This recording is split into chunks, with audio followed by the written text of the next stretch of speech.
Hey there, and welcome to Authentically ADHD. I'm your host, Carmen, and I am so glad that you're here. This is a podcast where we get real about ADHD.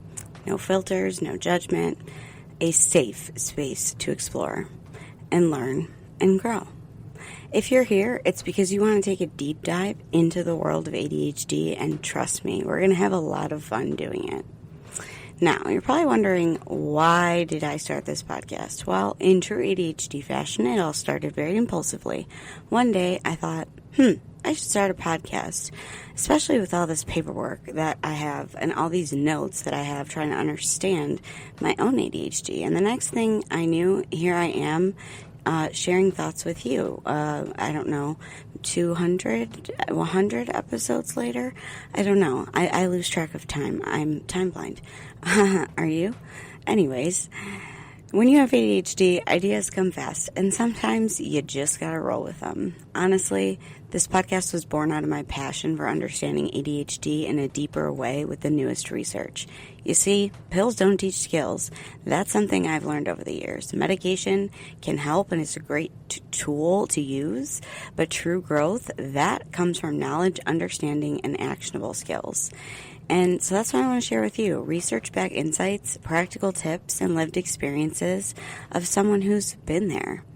Now, a little bit about me. I'm not just a host of this podcast. I'm also an early childhood special education teacher, which means I've spent years understanding how children learn, grow, and thrive in ways that work for them, especially when they're neurodiverse.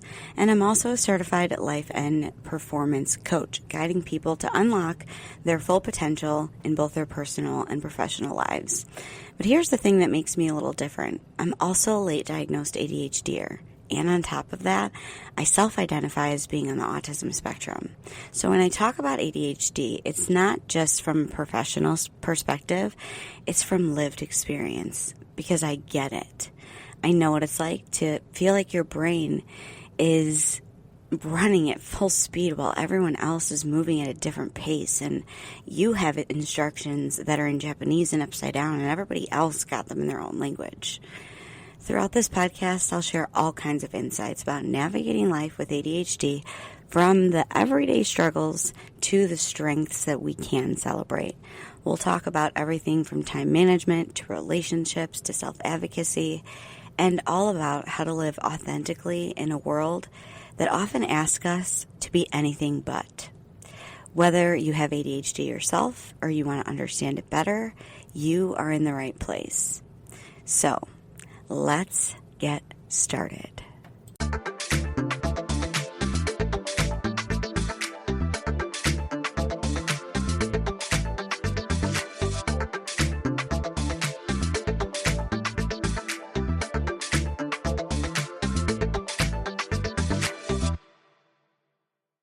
Hey there, my friend, and welcome back to another episode of Authentically ADHD with me, Carmen.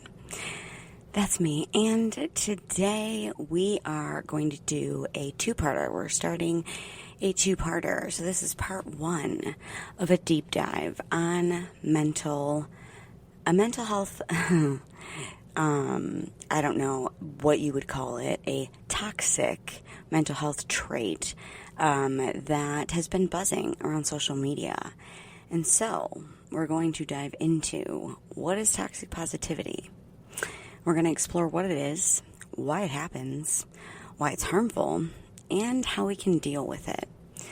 We are also going to look at the neuroscience behind the emotional suppression and how this specifically relates to ADHD and ADHD brains and emotional regulation. It's going to be a comprehensive discussion. The more research I did, I realized I was going to have to make it two parts. So the first part is going to be a lot of education. Then next week's episode will be full of tips and strategies, whether you are the one stuck in toxic positivity or you are dealing with somebody who is using a lot of toxic positivity. There's going to be an episode next week chock full of tips and strategies. So let's get comfy, because we're about to get real and talk about the not so great side of relentless positivity. So, what is the problem with good vibes only? Have you ever been told to look on the bright side when you were really, really struggling? Or maybe you've seen those Instagram posts captioned good vibes only with a bunch of smiling people. While positive thinking can certainly be powerful and it's in no way bad usually, there's a point where positivity can be too much of a good thing.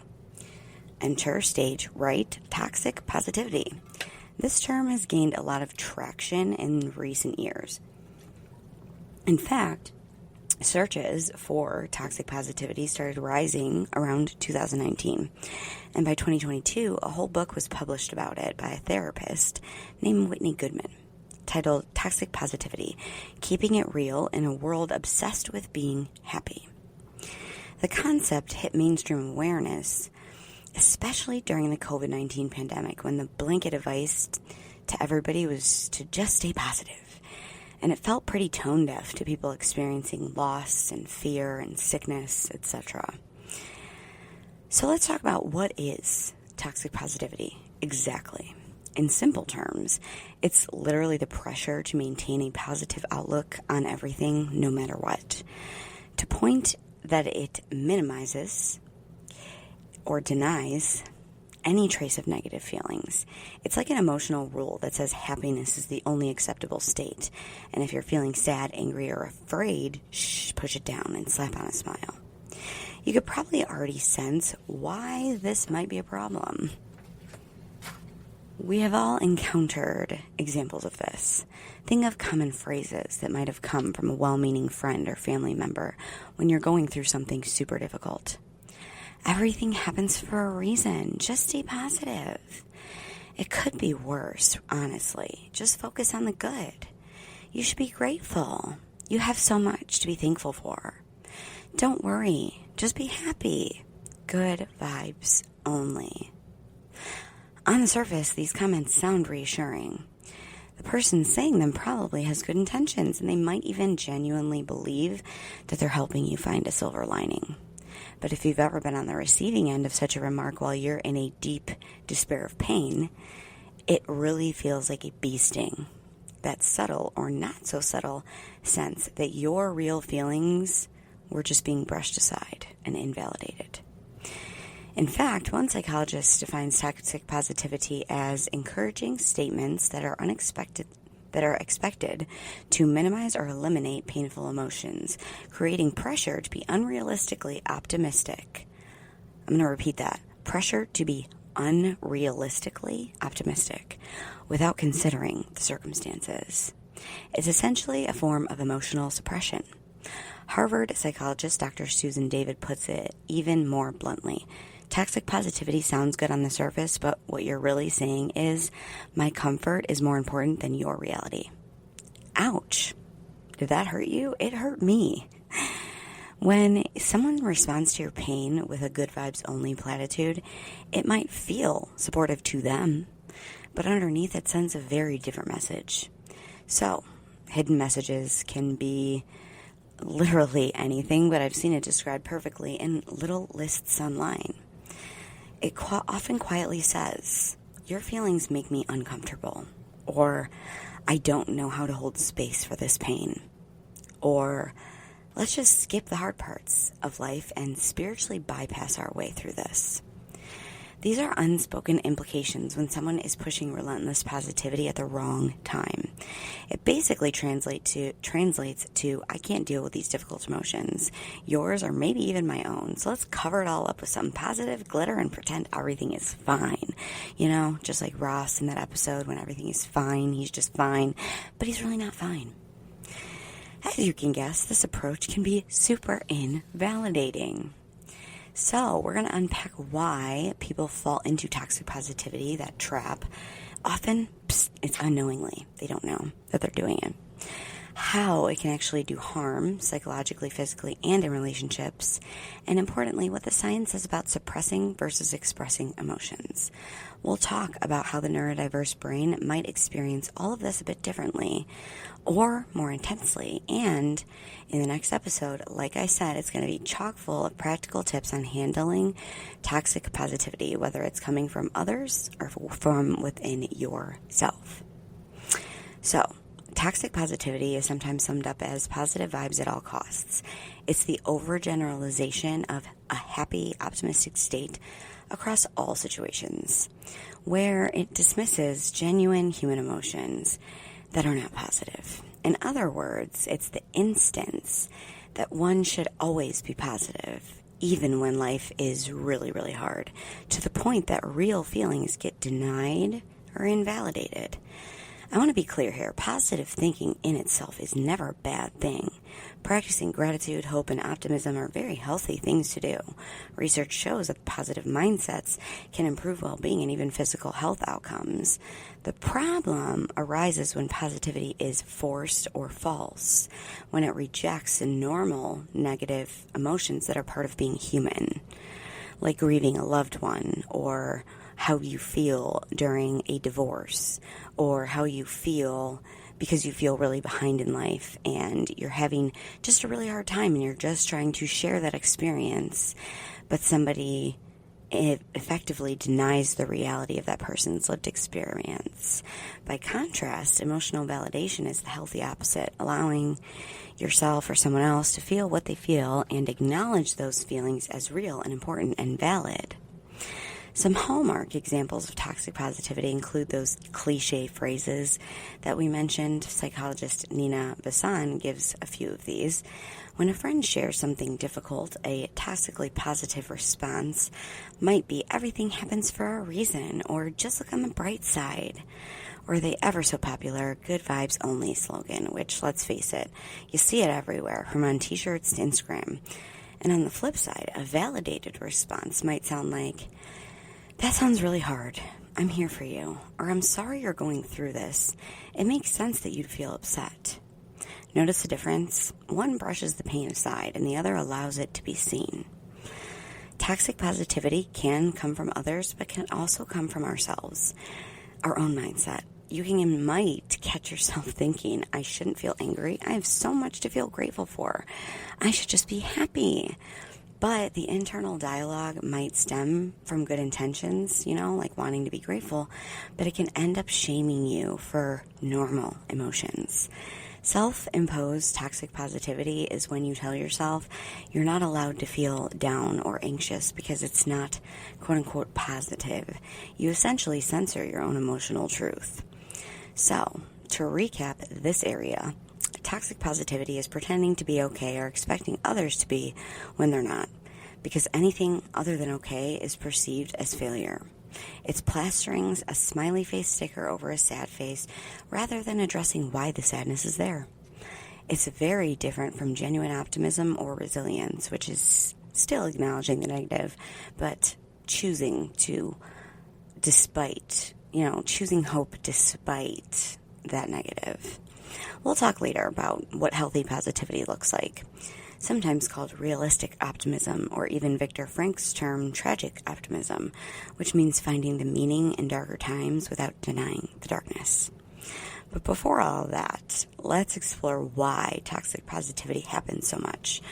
Why do we or others default to this overly upbeat response? And there are some interesting cultural and psychological reasons. So are you ready for it? Let's go. Why do people fall into this? If it's so unhelpful, why is it everywhere? Well, the truth is, many of us aren't trying to be dismissive or cruel when we are saying, hey, look on the bright side. Often, it's really quite the opposite. We actually think we're helping. And here are some key reasons why people engage in toxic positivity. 1, discomfort with negative emotions or fear of pain. At the core, a lot of toxic positivity comes from avoidance. It acts as a defense mechanism to protect us from things that feel too painful or uncomfortable. Imagine your friend starts crying about a personal loss and you care about them, and seeing their pain makes you feel hurt or anxious and you haven't learned how to sit with that discomfort, you might blurt out, "Hey, don't cry, think of the good times, stay strong." In that moment, it's your discomfort speaking. As Dr. Susan David noted, sometimes we throw out glib positive phrases because we are uncomfortable with the conversation. It's like an emotional reflex. Quick, turn the sad stuff into something happy so I don't have to feel awkward or helpless. In fact, one trauma-informed writer points out that so many people literally don't know how to hold space for someone else's pain, so they just default into trying to fix the feeling or shut it down with positivity. Unfortunately, this often has the opposite effect of what was intended by the person. Then there's number 2, cultural and societal conditioning. We live in a society that often treats happiness as the ultimate goal and stigmatizes vulnerability in many cultures. There are expectations to power through tough times with a smile rather than openly struggling. Think about common sayings. Keep a stiff upper lip. Don't be a downer. No negativity allowed. We get messages from a young age that showing sadness or anxiety is unwelcome and even a sign of weakness. This is amplified by social media where everybody curates a highlight reel of their lives.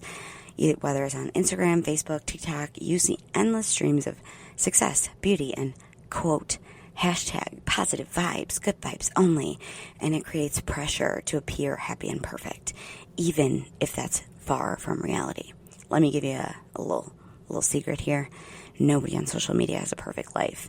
It's a highlight reel of their lives. They all struggle, just like you. But when all your peers are posting smiles and accomplishments, it might make you feel like no one else seems upset. So I guess I shouldn't be either. Thus, people start self-censoring negative emotions publicly and even privately. Additionally, there's the influence of self-help and wellness industry ideas, and like the law of attraction, you manifest what you focus on, can be misinterpreted to mean never think negative thoughts because you'll invite negative outcomes. In the extreme, this becomes if something bad happened, maybe you just weren't positive enough or you did something wrong. It's a really dangerous form of victim blaming. More on that later. The rise of a certain pop spirituality trends encourages bypassing tough feelings by vibrating higher or choosing positive only. It's not that spiritual or optimistic practices are bad. It's that misusing them to avoid reality, coined by John Welwood, which is exactly that. Using spiritual ideas or practices to avoid facing unresolved emotional issues. For example, insisting it was a blessing in disguise, or thoughts and prayers immediately after a trauma might shield us from the pain in the short term, but ignoring the issue can make us stress worse in the long run. Wellness culture sometimes perpetuates this by suggesting that you aren't truly healthy unless you rise above all the negativity. The problem, as Very Well Mind notes, is that negative emotions are normal and often signal that something needs to change, and ignoring them means that you might miss important information and delay real solutions. Also, suppressing negative emotions can push you into a really bad depressive episode that could end you up in the mental hospital. Ask me how I know. Number 3, good intentions, a lack of emotional skills. Often, people dish out toxic positivity because they genuinely want to help, but they don't know how. They may believe that cheering someone up is the kindest thing to do, not realizing that it's pretty invalidating. It's like giving somebody a Band-Aid for a really deep cut that actually needs stitches. The intention is care, but the remedy is insufficient and maybe even harmful. Without training in empathy or emotional support, or people who are emotionally immature, many of these people default to positivity as a problem-solving tool. And there's also an element of personal discomfort, as I mentioned. It's tough to witness somebody going through pain, especially if you care about that person. But if you haven't learned to just listen and be present for someone's difficult feelings, you might rush to fix it by saying, "Hey, just look on the bright side." Number 4, individualism and self-responsibility beliefs. In highly individualistic cultures like the United States, there's a strong narrative that we can control our own destinies and that we should strive for personal happiness, the whole pursuit of happiness thing. It can inadvertently lead to thinking that if you aren't happy, it's a personal failing. One article on spiritual bypassing notes that this individualistic push for constant self-actualization contributes to avoiding negative emotions. Because if you're not happy, maybe you just aren't working hard enough on yourself. People may internalize that they alone are responsible for their mood, so they shove away anything but positivity, which again sets up unrealistic expectations. And number 5, negative phobia and toxic positivity culture. We might call it a negative phobia, a fear that negative feelings are contagious or will sink us if we allow them in. The hashtag Good Vibes Only mantra exemplifies this. It frames normal human sadness or anger as something that will ruin the vibe, to be avoided at all costs.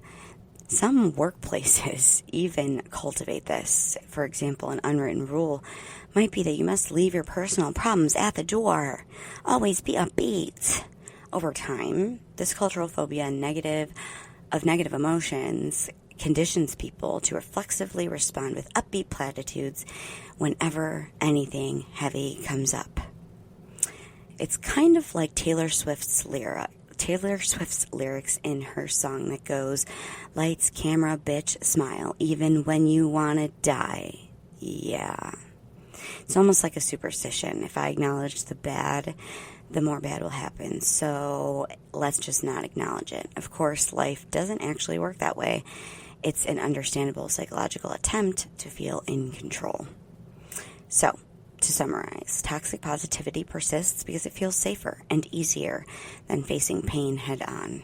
It's fueled by discomfort and cultural messaging and avoidance, and even kindness misguided by lack of skill. But now that we know why it happens, and we can look at the consequences. Spoiler, consequences are sweeping pain under the rug. Doesn't make it go away. In fact, it can make things a lot worse. Ask me how I know. In the next section, we're going to talk about how toxic positivity affects our mental health, our relationships, and even our bodies and brains. But first, let's hear a word from our sponsors.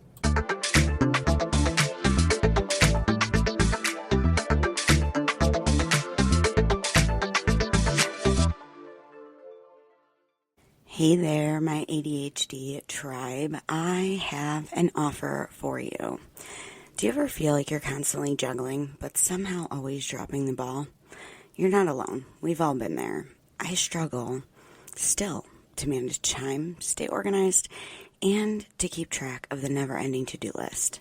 I'm Carmen, and I get it. Trust me, that's why I have created Thriving Authentically with ADHD, Executive Functions and Coping Strategies. It's a course designed to help you take control of your ADHD brain instead of letting it control you. But here's the kicker. It's not just a course. It's a journey. For only $25, you'll get access to about 3 hours of exclusive ADHD-friendly content that breaks down the executive functions in simple terms and explains why your ADHD brain works in the way that it does. And most executive functions, most importantly, it'll teach you practical, research-backed coping strategies that you can start using today. From working memory struggles to time blindness to emotional regulation, we cover it all. Plus, you'll get a workbook in your email packed with interactive exercises to help you reflect on your own ADHD journey, track your progress, and apply what you've learned at your own pace. But that's not all. You also will get 2 personalized coaching sessions where we can dive into your specific challenges and create strategies that work for you. No more one-size-fits-all solutions, just real, authentic, tailored support. And the best part, you get all this for just $25. That's less than a cost of a meal out. Plus, with my proven strategies, you can start improving your executive function skills in no time. Imagine finally understanding your ADHD brain and learning how to thrive and not just survive. Don't wait too long. The spots are limited. Sign up today and let's get started on your journey to thriving authentically with ADHD. Hey there. If you're looking for a game changer in managing your ADHD, let me tell you about something that's made a huge impact on my life. Focused, the adult ADHD group coaching program by Kristen Carter. This isn't just another program. It's a community. It's a roadmap. It's a lifeline for adults with ADHD who want to thrive. Inside of Focus, you'll find weekly coaching calls with Kristen packed with actionable insights, a supportive community of adults who get it. They get what it's like to live with ADHD. You'll get tools and strategies that actually work for our brains. No fluff, just real results. I've been a part of Focus for over a year, and let me tell you, it's where I've learned so much of what I share with you on Authentically ADHD. It's been a game changer for me, and I think it could be for you too. And here's the best part. If you use my link to join, we both save money. It's a win-win. So if you've been looking for the right ADHD support, this is your sign to check it out. Head to the link in my show notes to learn more and sign up. Let's thrive together with tools and support that we need to succeed. Are you also loving what we're doing on Authentically ADHD but want to take your experience to the next level? Well, I have got something for you. Introducing the Authentically ADHD Patreon, your VIP pass to the ultimate ADHD support hub. As a Patreon member, you'll unlock exclusive perks like early access to every single episode, hear it before anyone else does, a treasure trove of resources that I've made, tools, guides, and worksheets to help you thrive in everyday aspects of life, direct coaching opportunities with me designed to help you harness your ADHD powers, and the cherry on top, an incredible community of like-minded individuals who just get it. You're not alone on this journey, and together we can be unstoppable. By joining Patreon, you're not just supporting the podcast, you're fueling a movement. Together, we're breaking stigmas, embracing authenticity, and creating a world where ADHD is seen as a strength and not just a struggle. So what are you waiting for? Head over to patreon.com/authenticallyADHD and join the family today. Let's keep growing, thriving, and showing up authentically together. Hope to see you over there. Back to the show.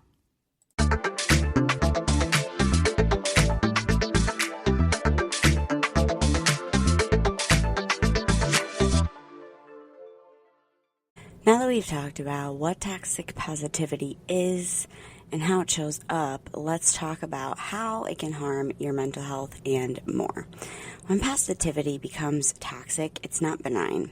The phrase toxic positivity itself implies it's poisonous in a sense, meaning that it can be damaging to our well-being. This might sound ironic. How can positivity be harmful? But as we've established, it's not genuine positivity that's the issue. It's the invalidating, suppressive kind, right? So let's break down some of the harms that it can cause. Emotional suppression and stress. One of the biggest impacts of toxic positivity is that it forces people to suppress their real emotions. If you're always being told or telling yourself to put your chin up and think positive, you're never going to get to fully feel or process your negative emotions like sadness, grief, anger, or fear. And what happens when you bottle those up? Research shows that habitual emotional suppression can lead to increased stress, anxiety, and even physical health problems. When you push down emotions, you might temporarily avoid discomfort, but this stress does not disappear. It often goes inward. In fact, studies have found that the effort of suppressing emotions triggers the body's stress response. For instance, one study noted that people who put on a happy face and suppress negative emotion during stress had higher cardiovascular reactivity. Basically, their blood pressure and heart rate went up more compared to those who expressed some distress. Over time, chronic suppression, always keeping that smile on no matter what, can keep your body in a mild state of fight or flight, so you're constantly in hypervigilance. Elevated stress hormones like cortisol can linger, and there's even evidence linking long-term emotional repression to health issues. One cohort study found that associations between unexpressed hopelessness and higher rates of cancer and suppressed anger with heart disease. Another study over 12 years suggested people who consistently suppress their emotions may have a higher risk of earlier death from these illnesses. I don't know about you, but to me that's pretty alarming. Bottling up feelings is literally hard on your heart. Ask me how I know. Do it for long enough when you're supposed to be feeling the negative emotions and processing them, and you could end up in the mental hospital or any hospital with physical effects and other effects. So even if the level of physical effect is rare, mentally the stress will accumulate. Suppressed emotion Suppressed emotions often resurface later, and sometimes in explosive ways. You might find that you become more irritable or numb. Psychology experts often say what we resist persists. So by denying pain, you're actually giving it more power in the shadows. It's like trying to hold a beach ball underwater. You can do it for a couple seconds, but eventually it's going to pop up. Maybe you knock you in the face on its way out, and in the meantime, you're expending energy to keep it down. Then there's the shame and the guilt involved. Toxic positivity has a way of introducing a shame into emotional equation. If everyone expects you to be positive and grateful all the time, you start feeling guilty or defective. You start feeling guilty or defective for having perfectly normal feelings of sadness, anger, and grief. I have a good life. I should be happy. What's wrong with me? That inner critic voice gets louder. Trauma-informed therapists note that this is especially harmful for people who are already struggling with self-worth. One author described it as positivity becomes toxic because shame isn't a sustainable motivator, and minimizing our true emotions is never an authentic place to heal. In survivors of trauma or folks with mental health challenges, constantly being told to be positive can trigger deep shame because they're unable to simply just flip a switch on their pain. They may conclude that if I can't just choose happiness, I must be broken or unworthy of love. This toxic narrative can be really undermining to self-esteem and add another layer of suffering. So now you're feeling bad about feeling bad, and then you're feeling bad about feeling bad about it. Receiving toxic positivity from others can also cause guilt. Imagine you confide in your friend that you're depressed, and they respond, but you have so much to be thankful for, or others have it way worse. You should be grateful. Now, not only are you depressed, but you feel guilty for feeling depressed because apparently that's not allowed because other people have it worse. You might think they're right. I shouldn't feel this way. I'm such a terrible, ungrateful, rotten person. This spiral of guilt and shame pushes you further down. And, unironically, not into happiness, obviously. This toxic positivity mindset can also prevent healing and growth. Paradoxically, the insistence on positive vibes can stunt personal growth and resilience. Why? Because negative emotions serve an important purpose. They are signals. They tell us that when something is wrong, something needs attention or change. Grief honors what we have loved and lost. And that is something that is important. Anger can tell us when something is unjust. Fear alerts us to danger. Even anxiety can be a signal to prepare or find support. And if we ignore these signals in the name of staying upbeat and happy, we lose the chance to address underlying issues. As one psychology article puts it, ignoring these feelings in the name of positivity can prevent individuals from addressing underlying issues and growing from their experiences. You end up with stagnant, unresolved crap. For example, say you're in a toxic work environment, but you keep telling yourself to just be positive. I'm lucky to have a job. I'm grateful, and it'll all be fine. That positivity might actually be keeping you stuck in a bad situation. Acknowledging your stress and unhappiness could have led you to set boundaries or even seek a better job. The toxic positivity does not give you those steps to growth or improvement. This is why experts say the antidote to toxic positivity is not negativity, it's balance and validation. That's what this whole thing is about if you haven't realized it yet. I'm not telling you to not be positive, and I'm not telling you to be negative all the time. I'm letting you know that when you allow the full range of emotions, happy, sad, grief, joy, bittersweet, learn from them, and then you can cultivate resilience and you can learn what realistic optimism is and incorporate what you've learned from those lessons. Another thing that happens is erosion of authentic connections, which is really sad. When someone persistently responds to others with toxic positivity, it can really harm the relationship. If I, as a friend, am always saying, cheer up, don't dwell on it, when you share something painful, eventually you might stop coming to me with your struggles. You'd know that I wouldn't really hear you. This creates emotional distance. Authentic connection requires vulnerability and feeling heard. So if positivity is used as a steamroller over vulnerability, relationships might remain on a surface level.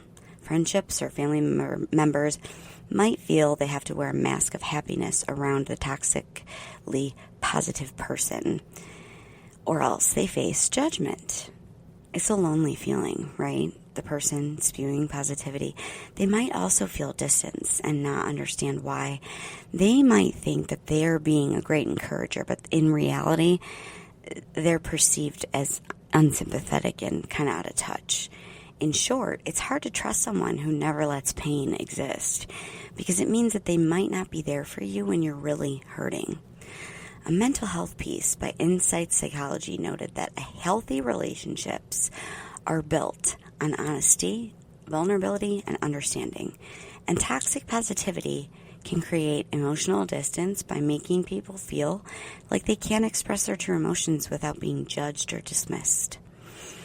Invalidation and increased emotional distress is another thing that is a powerful concept in psychology.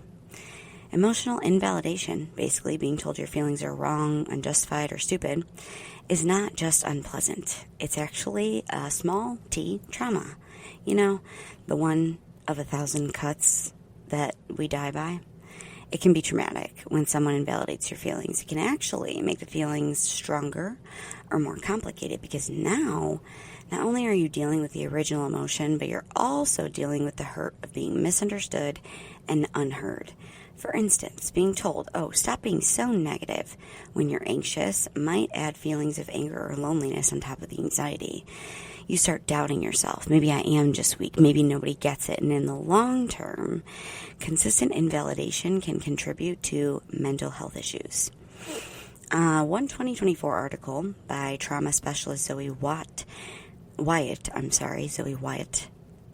stated that invalidation of genuine human emotional experiences, which is exactly what toxic positivity is doing, can lead to increased stress, reduced emotional resilience, harm to interpersonal relationships, and even mental health issues like anxiety, depression, or even psychosomatic disorders. In other words, never being allowed to feel sad or scared makes you more chronically stressed and less able to bounce back from difficulties. It can also create somatic symptoms, those mysterious body aches, itchiness, illnesses that actually have emotional roots because the feelings have to go somewhere. On a neurological level, being invalidated and socially rejected registers in the brain much like physical pain. Social neuroscience research has shown that when we experience rejection or ostracism, regions like the anterior cingulate cortex, the brain's alarm for pain, lights up similarly to when we actually feel physical pain.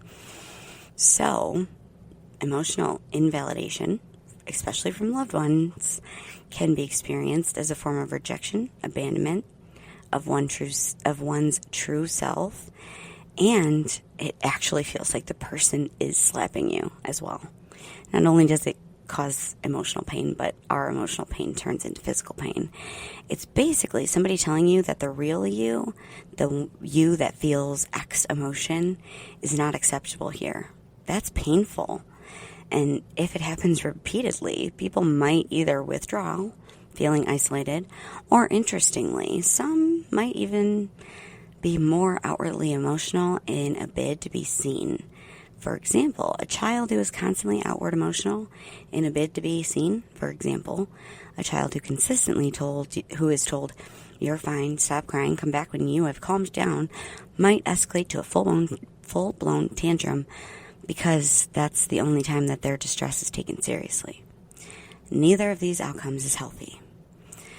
Then there's the impact on specific populations. For example, people who are experiencing grief, trauma, mental health conditions. It's worth noting that toxic positivity can be especially damaging in certain contexts. I want you to listen closely here, because this is where I see a lot of toxic positivity happening, and it shouldn't be happening here, especially in these contexts. I'm going to repeat it again. It impacts specific populations, people experiencing grief, trauma, or people who have diagnosed mental health conditions. It's especially damaging. Toxic positivity is damaging in these contexts. During grief, for example, people often hear things like, "They're in a better place now. Be happy for the times they were here. Don't be sad." But grief experts warn that this short circuits the necessary grieving process. It can complicate grief, making it last longer or turn into depression because the person feels that they must hide their sorrow. In cases of trauma or chronic illness, toxic positivity can feel like blame. Telling someone in depression to just think happy thoughts is like telling someone with a broken leg to just walk it off. It's just like telling me, a person with ADHD, to pay attention better.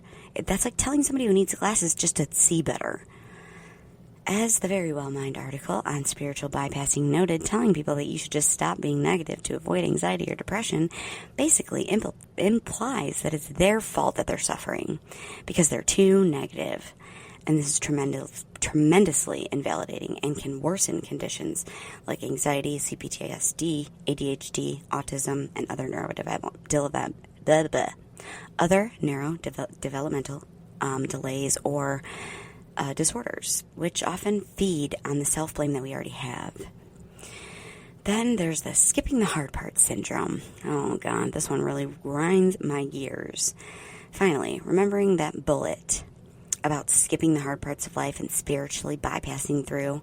When we habitually skip the hard parts, we actually do rob ourselves of meaning and depth. Life's challenges, as awful as they may be, are often where we gain insight, strength, and empathy. And if someone tries to fast forward through every painful chapter with these platitudes, they may never develop true resilience. It's like trying to read a novel by only skimming the happy chapters. You miss half of the story and the lessons that come along with it. Psychologist Paul Wong, a proponent of a more balanced, positive psychology 2.0, talks about the concept of tragic optimism, finding hope and meaning through suffering. It's turning suffering into strength or pain into power by not denying it.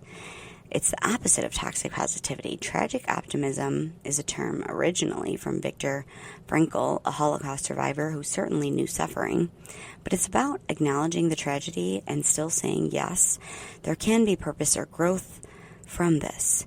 Notice that it doesn't say tragedy is great or pretending this isn't a tragedy or pretending that it's positive. It's actually a positive, but in a very grounded way. Toxic positivity, in contrast, is like trying to slap a smiley face sticker on tragedy and pretend it's not there. like what our current administration is kind of trying to do. Anyway, it doesn't truly alleviate the pain, it avoids it, thus prolonging it. So clearly, toxic positivity does more harm than good. It increases stress, shame, isolation, and can stunt true emotional growth and healing. Now we're going to pivot a little bit and talk about how this topic intersects with ADHD in the brain. Since since my podcast focuses on ADHD authenticity, you might be wondering, does being ADHD make someone more vulnerable to toxic positivity or its effects? Or what does neuroscience say about how our brains handle emotional suppression versus expression? Let's dive into that. So, for those of us with ADHD, emotions can sometimes feel like a roller coaster with faulty brakes. It often involves challenges with our emotional dysregulation, that executive function issue. It's a core aspect of adult ADHD, and it means that we have experience feelings more intensely and have a harder time steering them or putting them on brakes once they intentionally get going really, good. So, what happens when someone tells an emotionally intense ADHD brain to just be positive, essentially to shut down those big feelings? It can be particularly problematic. Research suggests that people with ADHD are more prone to using less adaptive emotional regulation strategies. One systematic review found that compared to non-ADHD controls, adults with ADHD tend to rely more on emotional suppression rather than cognitive reappraisal. Quick explanation. Reappraisal means reframing the situation in a different light to change how you feel. It's generally considered a healthier strategy, whereas suppression, it means that you're just pushing the feeling down and not showing it. So an ADHD person on the surface might appear to shut down or stonewall in a difficult moment, not because they don't feel it, but because maybe they feel it too much. And the suppression is the unfortunate strategy they have learned to cope. If society or upbringing has invalidated their emotional expressions, and many ADHD kids sadly get lost in a negative maze of feedback for their outbursts, sensitivity, and how they're too much, not enough, etc., etc. And they may have internalized a habit of bottling it up to avoid further criticism. Essentially, an ADHD brain often goes, these emotions are just too overwhelming, and I haven't been taught how to manage them, so I'm just going to jam the lid on and pretend I'm fine. This is a fertile ground for toxic positivity to take root internally. Now, importantly, the same review notes that because ADHD individuals are often suppressed rather than reappraised, they could benefit greatly from learning more adaptive strategies like reappraisal. That's a hopeful point. It means emotional regulation skills can improve with practice. And we are going to jump in and have a whole episode on tips next week. But it also highlights that telling somebody with ADHD to just think positive is unlikely to magically fix their emotional overwhelm. In fact, it might backfire by adding pressure without giving them any tools. Then there's the emotional hyperreactivity that we have in ADHD. Neuroscience findings showing that ADHD brains may react more strongly to emotional stimuli. For example, in one study, adults with ADHD showed greater amplitude for certain brain waves, LLP, etc., in frontal regions in the response to emotional stimuli, suggesting more cognitive effort was required to regulate their emotions. The dorsal and ventral anterior cingulate cortex, parts of the brain that are involved in managing emotions and conflict, were highly activated in ADHD participants when just viewing negative images, even without explicit instructions to regulate. This implies that at baseline, an ADHD brain might be working overtime when faced with something upsetting. It supports the idea of emotional hyperreactivity. Feelings might hit harder or take longer to settle. In practical terms, if an ADHD person is really upset or anxious and someone responds with, "It's fine, don't worry, be happy," it can feel like nails on a chalkboard and in your ears. Literally, the nails in your ears and on the chalkboard. The emotions are revved up, and now they're being told to instantly downshift to neutral without a clutch. Cue the metaphorical gears grinding. Then there's that rejection sensitivity. Many people with ADHD often experience something called rejection sensitivity, which essentially means that extreme emotional pain, perceived rejection, or criticism. And while it's not an official DSM diagnosis, it's commonly reported and linked to ADHD by experts. And this can feel a lot like you're okay, let me start over. It's the theory is that the difference in ADHD brains, the structure and chemistry, make it harder to regulate emotional responses to rejection. So it kind of hits us like a truck instead of a pebble. So imagine this scenario. You share a vulnerable feeling or struggle, and someone responds with toxic positivity, which as we have established, it's a form of invalidation. That can even feel like rejection, a rejection of your emotional reality. For a person who is neurodivergent, with rejection sensitivity that your feelings don't matter, subtext of toxic positivity can literally be crushing. It may trigger an outsized reaction, intense hurt, anger, deep shame, or the person might just shut down. Some might withdraw and think, I'm not opening up to this person again, while others might lash out, you just don't get it. Neither is a great outcome for the relationship or the individual's well-being. In a way, kids and adults with ADHD are especially in need of validation, not because their feelings are more important than anyone else's, but because they often feel things so strongly and have a history of being misunderstood. Unfortunately, they are also more likely to hear invalidating comments. Anecdotally, many ADHD folks recall being told phrases like, calm down, stop overreacting, you're being too dramatic, stop being so negative, through their entire lives. These are classic invalidations. In childhood, this kind of environment can teach an ADHD kid that their natural emotional responses are wrong or too much.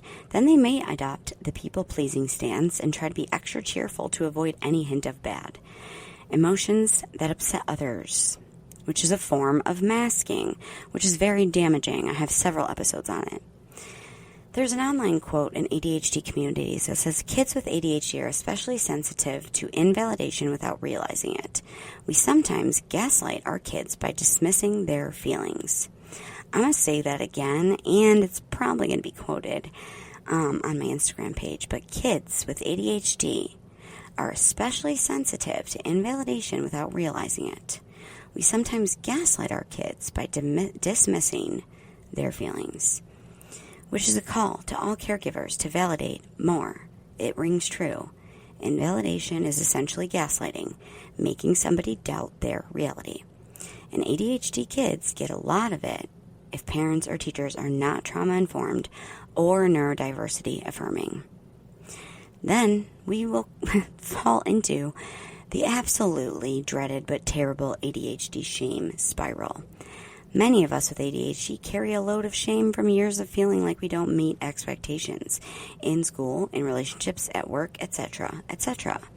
They often develop negative self-talk, and if you add cultural pressure of that toxic positivity, an ADHDer might constantly berate themselves for not being happy enough or grateful enough on top of everything. For instance, say an ADHDer has a day where they just struggled at work and feel depressed, and they also have that internal voice that's saying, ugh, why can't you just get it together? Look at so-and-so. They're happy. They're fine. Why can't you just be positive like them? This internal toxic positivity attempt is just deepening the shame when it inevitably fails to instantly cheer us up, as one clinician puts it, when we bypass, blunt, or numb the negative emotions, the energy of those emotions can't be released.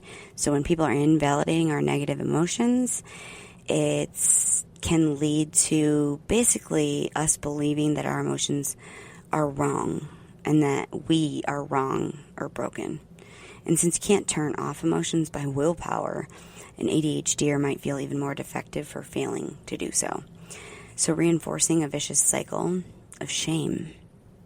Neuroscience of suppression versus acceptance. we're going to talk a little bit about why this happens in the brain with emotional suppression, which toxic positivity encourages, versus acceptance or healthy processing.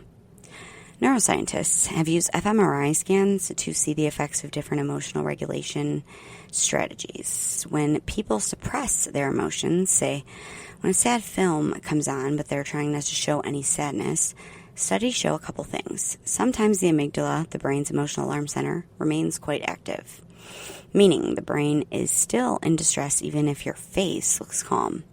And often there's increased activation in parts of the brain that regulate effort, like the prefrontal cortex, because suppression is work and it's hard. Masking is bad. Okay, that just flew out of my mouth. Masking is not always bad, but masking is harmful, and it's not healthy to do all the time, right? It's like pressing an emotional brake